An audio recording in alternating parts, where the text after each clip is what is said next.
এই আলুগুলো সিদ্ধ করে নিয়েছি, দেখো একদম ছোট ছোট আলু, নতুন লাল আলু। লবণ দিয়ে সিদ্ধ করে নিয়েছি।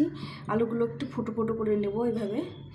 নতুন আলু তো আঠা আঠা, ভেতরে ঝাল মশলা ঢোকে না, যার জন্য এরকম করে একটু করে ফুটো করে নেব। হ্যালো বন্ধুরা, তোমরা কেমন আছো? আশা করি ভালো আছো। আজকে আমি আলুর দম বা আলু তরকারি বানাবো একদম সিম্পলভাবে। টমেটো একটু কাজু বাদাম দিয়ে আমি আলু দমগুলো বানিয়ে নেব। তো এখানে নিয়েছি আলু, নিয়েছি সেদ্ধ করে, ছোট আলু নিয়েছি সেদ্ধ করে। তার সঙ্গে নিয়েছি এই আদা জিরে লঙ্কা ধনে, এটা বেটে নিয়েছি। আমি বাটা মশলায় রান্না করি, মা দিদারা বাটা মশলায় রান্না করতো, খেতেও ভালো লাগতো, যার জন্য আমি গুঁড়ো মশলাটা খুব একটা ইউজ করি না।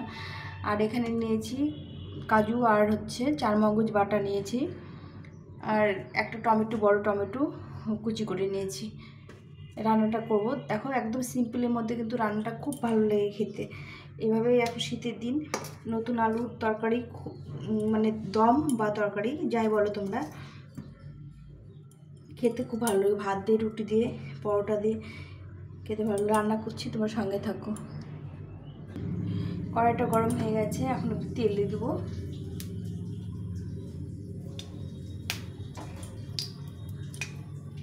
এখানে জিরে, শুকনো লঙ্কা, তেজপাতা এটা দিয়ে দেবো। তেলটা গরম হয়ে গেছে, এখন আলুটা একটু ভেজে নেব।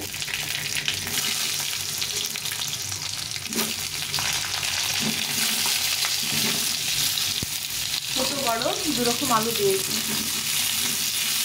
বড় আলুগুলো একটু ভেজে দেবো ভাজার পরে।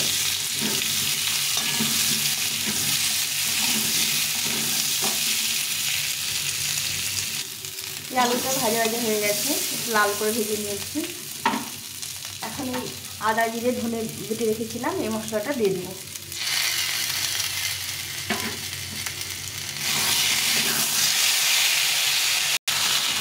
একটু ভাজা ভাজা করে নেব।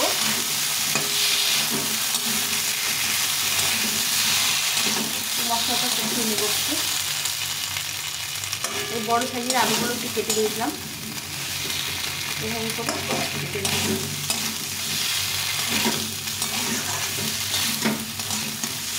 মশলাটা একটু ভাজা ভাজা হয়ে গেছে, এখন এই টমেটোটা দিয়ে দিব। একটা বড় টমেটো নিয়েছি কেটে।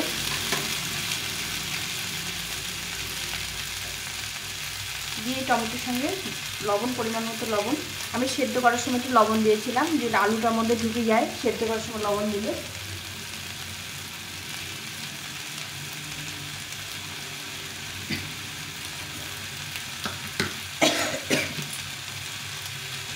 আর হলুদ গুঁড়ো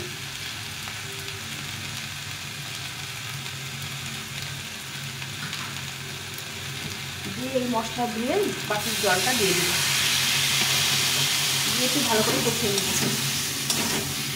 এই টমেটোটা একদম গলে গিয়ে আলুর মধ্যে ঢুকে যাবে, খেতে খুব ভালো লাগে।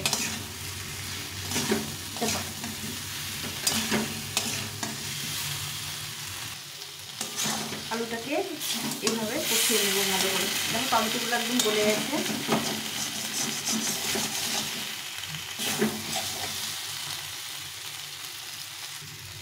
এই আলুটা, মশলাটা কষা হয়ে গেছে।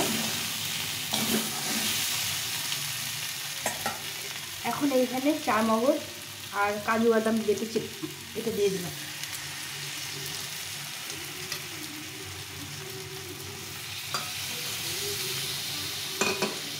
দিয়ে একটু কষিয়ে নেব।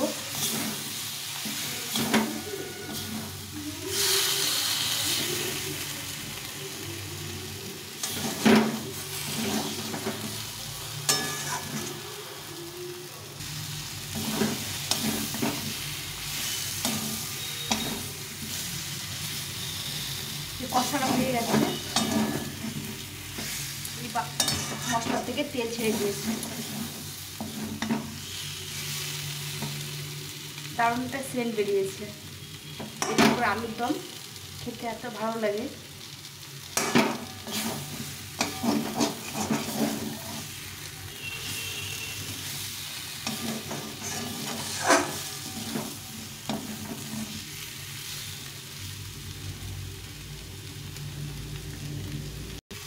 এই মশলাটা কষা হয়ে গেছে, এখন জল দিয়ে দেবো।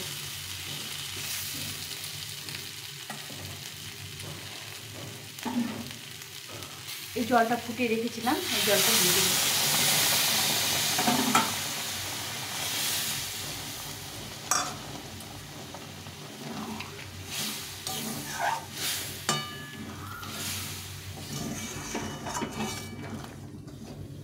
এটা খেতে অসাধারণ লাগে, তোমরা বানিয়ে খেও।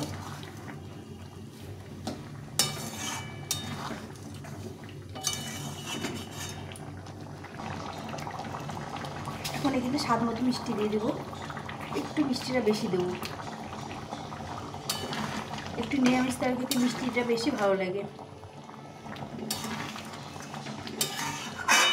একটু গ্রেভি বানিয়েছি, এটা টেনে নেবে, আলু তো নতুন আলু, গ্রেভিটা টেনে নেবে। তো তোমাদের কেমন লাগলো রেসিপিটা? এখন একটু ঘি আর গরম মশলা দিয়ে নামিয়ে দেবো। এছাড়াও ঘি গরম মশলা না দিলেও এভাবে খেতে খুব ভালো লাগে। নিরামিষ করছি, একটু ঘি গরম মশলা দিয়ে দেবো। নিরামিষ দিনে এরকম করে আলুর দম বানিয়ে খেয়েও খুব ভালো লাগে। এখন এই 1 চামচ ঘি,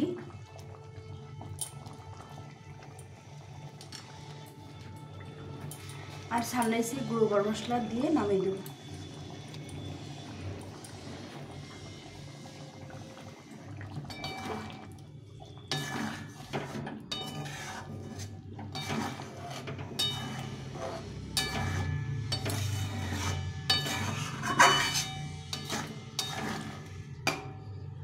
শীতের দিনে এরকম বিভিন্ন রকমের রান্না করা যায়, অনেক সবজি পাওয়া যায়, নতুন আলু। তো আমার রান্নাটা হয়ে গেছে, নামিয়ে দেবো। তো হয়ে গেছে আমার এই যে নর্মাল আলুর দম, কাশ্মীরিও না কিছু না, এমনি নর্মাল আলুর দম হয়ে গেছে। তো বন্ধুরা, কেমন লাগলো আমার আজকে এই আলুর দম তোমরা অবশ্যই কমেন্ট করে জানিও। আর ভালো লাগলে লাইক শেয়ার সাবস্ক্রাইব করে পাশে থেকো। টাটা।